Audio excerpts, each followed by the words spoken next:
পৃথিবীর মধ্যে বাঁচা এক জিনিস, আর ভালো করে বাঁচা, নিজের মতো করে বাঁচা আরেক জিনিস। একজন মানুষ হিসাবে আমি যতটুক করতে পারবো ততটুক নিয়ে আমি ভাবি না। স্বপ্ন দেখতেও কিছু মানুষ কিপটামি করে। আসলে যে ব্যক্তি স্বপ্ন দেখতে কিপটামি করে সে সফল কিভাবে হবে? যার ইচ্ছাই নাই যে সে বড় হয়ে এমন কিছু করবে, ভালো কিছু করবে, মানুষের প্রয়োজনে কিছু করবে, তাহলে সে কিভাবে বড় হতে পারে? আসলে আমরা অনেকেই স্বপ্ন দেখতেও আমরা ভাবি যে আমার দ্বারা সেটা হবে কিনা, মানে আমি পারবো কিনা, আমার দ্বারা হবে কিনা, অমুকে পারে নাই। আরে ভাই, অমুকে পারে না, আপনি সেটা কেন দেখবেন? যারা পারছে আপনি তাদেরকে দেখেন না। আপনার মতো এরকম অসংখ্য মানুষ আছে যারা পারছে, পৃথিবীর বিভিন্ন কষ্টসাধ্য কাজকে তারা সফল করছে, সহজ করছে। তাহলে আপনি তাদের হয়ে ভাবেন যে ওরা পারছে, আমি কেন পারবো না? পজিটিভলি থিঙ্ক করেন না।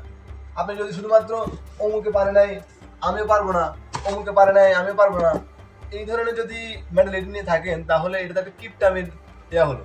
মানে আপনার স্বপ্ন দেখতেও আপনাকে কিপটামি করতে হচ্ছে।